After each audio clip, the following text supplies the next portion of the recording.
Okay, I'm now going to cover a game between Checkover and Rudakowsky, played in Moscow 1945. The opening is a Queen's Gambit decline, orthodox defense, ECO code D60. The game start out by D4, D5, C4, E6, so we have a Queen's Gambit declined. And then white plays knight F3, where the normal move is knight to C3. But we will get to the orthodox defense by transposition. Black plays knight F6. White plays bishop to G5. Black plays E7, breaking the pin. White plays E3. Black castles. White plays knight C3. And then this is sort of one of the main line. This position here is one of the main lines of the Queen's Gambit declined, and then black plays knight on B to D7, which is the orthodox defense. So with this strategy, black is basically saying, I want to exchange a few pieces to relieve my cramped position. That's sort of my goal. White now plays queen to C2, putting its queen on the C2 square, having influence along these two directions here, and preventing black from playing knight to E4. Black plays C6. Probably should have gone for the immediate C5, contesting the center. But here it plays, or black plays C6 to strengthen the center. And now white plays bishop to D3, a standard move in the Queen's Gambit declined. And now black plays D takes C4. It obviously, when it wanted to play D takes C4, waited for the bishop to move, therefore forcing white to make another move to capture the pawn. That way it didn't make the immediate development move of capturing the pawn. So white plays bishop takes C4. If you can't hear, my cats are playing in the background, distracting me.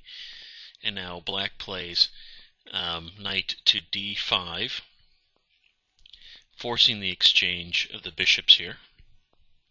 And also, black's probably going to try to exchange a few more pieces. So knight to D5.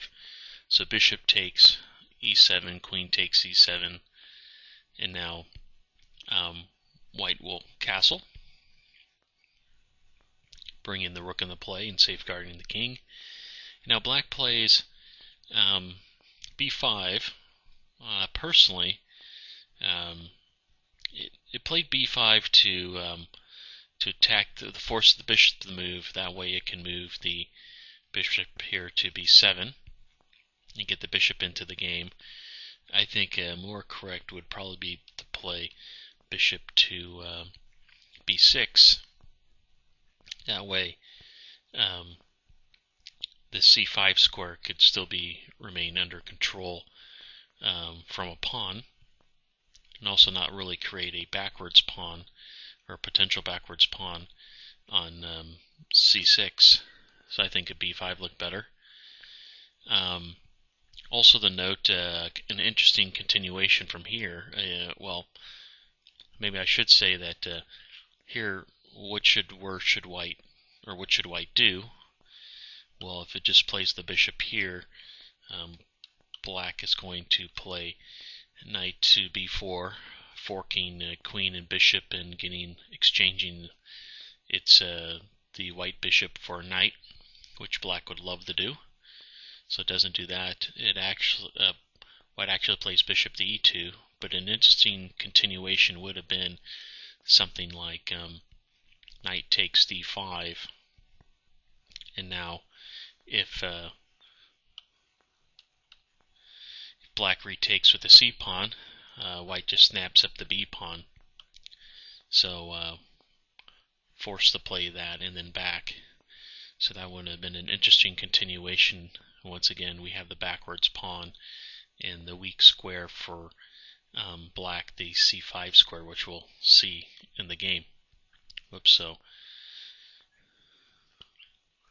white plays bishop to E2, and now white will play a6, supporting the b pawn before it actually develops the bishop. And now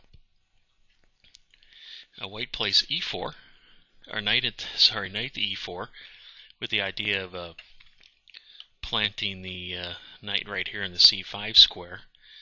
But it doesn't want to do that right away because the knight here would just snap it off. So when you get into this type of position, whoops, not what I wanted to do. So before white will place the knight here, we'll want to get rid of this this knight here. That way it can always maintain a piece on the c5 square. So now black plays bishop to b7. It couldn't get in the c5 move before because it would just lose it to the knight taking it.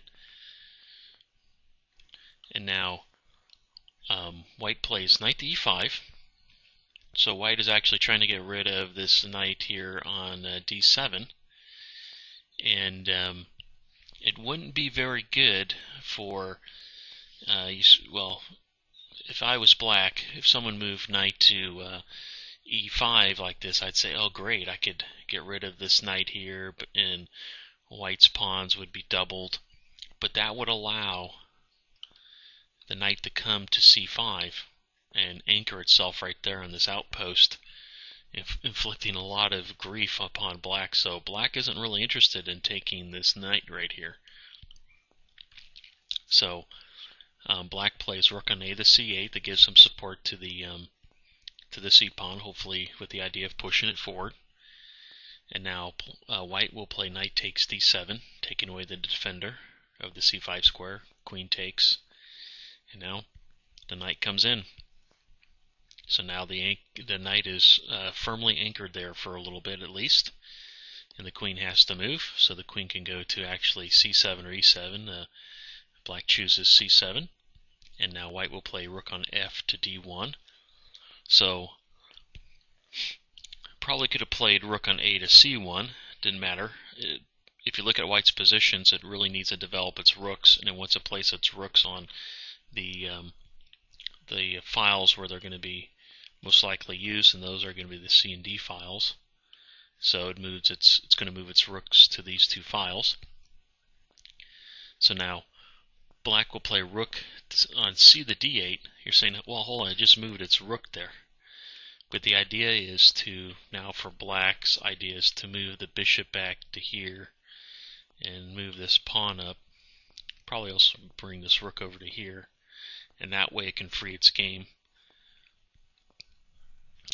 And also by moving the bishop, the queen won't have to guard over the bishop, even though it's going to have to look over, something's going to have to look over this a6 pawn. So white now plays rook on a to c1, so bringing the rook to a very useful file. Bishop to c8 for a reason stated before, and now white plays queen to e4, basically preventing black from playing the freeing move of e4, where we just snap off the pawn. And also it's actually bringing its rook to the king side where it can attack. So now black will play knight to f6. The idea of it's attacking the queen, also it's the best defender of the king side, and it's probably coming back to play knight to d7, where it can attack the knight here on c5. So white's goal is to attack king side and get one of the pawns to move. How's it going to do that? Well, first it's going to play queen to h4. You know, focusing on the h7 square, can just easily move the bishop here where it can attack. So as we see, it's starting to focus on the h7 square. Black plays queen a5, attacking the a2 pawn, and then white will play a3, stopping that.